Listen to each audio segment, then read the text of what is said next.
Welcome everyone, football fans, in my new video on YouTube. Today we'll be talking about the Copa Libertadores and if at some point a Peruvian team will be able to lift the trophy for the first time.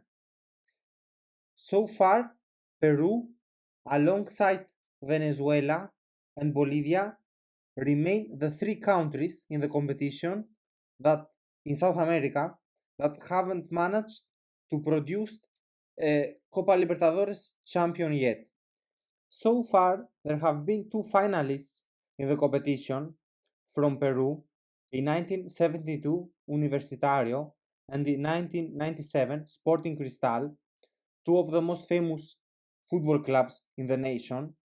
But ever since the beginning of the 21st century, Peruvian clubs have been pretty weak in terms of producing competitive teams in the Copa Libertadores competition, being able to challenge for a spot in the final of the event. So far, the only club from Peru that have managed to win an international tournament is Cienciano. Back in 2003, they won the Copa Sudamericana against Argentinian giants River Plate, and it is noteworthy the fact that Cienciano traditionally has not been considered one of the strongest clubs in Peru in comparison to Universitario, the club with the most championships, most Peruvian championships, Alianza Lima, and Sporting Cristal. And even to this day, this great accomplishment from Cienciano, it is considered by football fans in Peru and the Peruvian Federation the greatest accomplishment of a Peruvian football club in international competitions ever. Peruvians love football. The sport is like a religion there, the most popular sport in the nation. And the golden years of Peruvian football were back in the 1970s and 1980s with legendary football figures such as the attacking midfielder Teófilo Cubillas. The national team managed to win the 1975 Copa America edition, and of course, they earned a respectable spot in the quarterfinals of the 1978 FIFA World Cup in Argentina. But ever since the beginning of the 21st century, Peruvian football has been weak on international level, apart from the triumph of Cienciano back in 2003. And as we have seen, a lot of talented players have been developed in Peru in recent years. We had Claudio Pizarro in Bundesliga, a legendary figure in German football. Also Jefferson Farfan, winger. He played for many years in Schalke. But the national team and Peruvian football in general have not been strong enough to challenge for a trophy, and we saw that back in 2019 Copa America edition, in which they had a pretty terrible performance against Brazil in the final.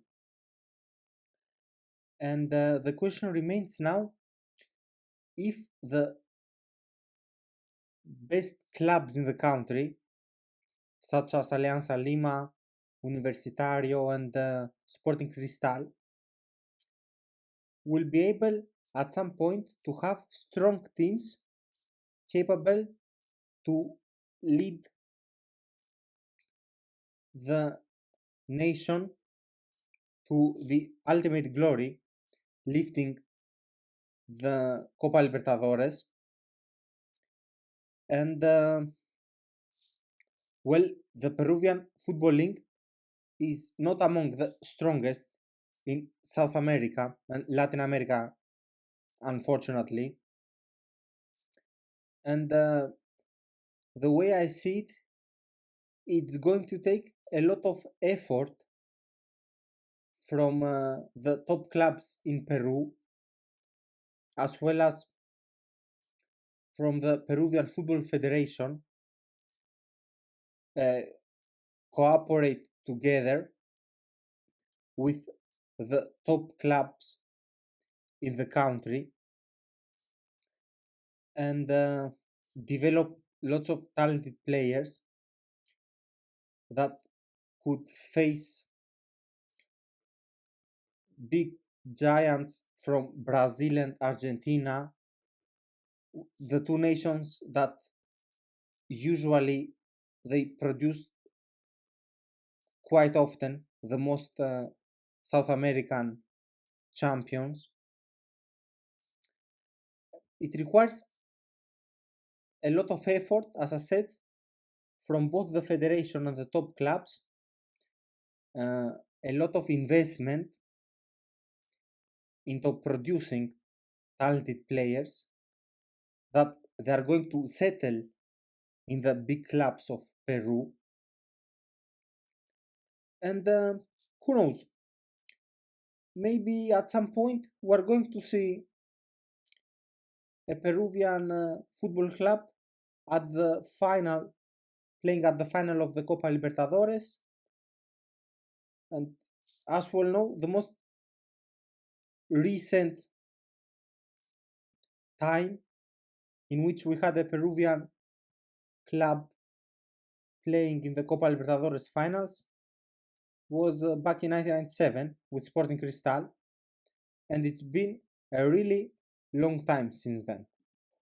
So, football fans, finally, the ultimate question: are we going to have a Peruvian club as a Copa Libertadores winner in the future?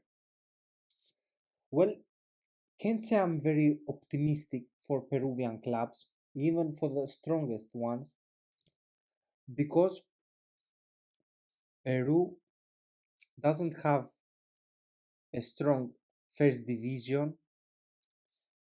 They don't produce a lot of talented players as back in the 70s, 80s, and even the 90s.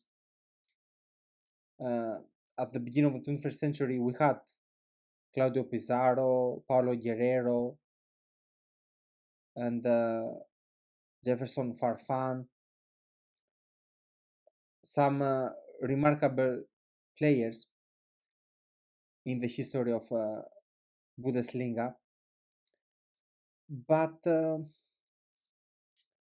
as I said, the Peruvian first division is not very strong, and it's not very wealthy, unfortunately, as well. And even if some talented players will play in Peru for a couple of years, they will definitely search for opportunities and more money elsewhere. And even a lot of talented players from South America would not consider playing in Peru. They would prefer to play somewhere in Brazil, like Carlos Tevez, for instance, and back in the days, or Argentina, even Uruguay.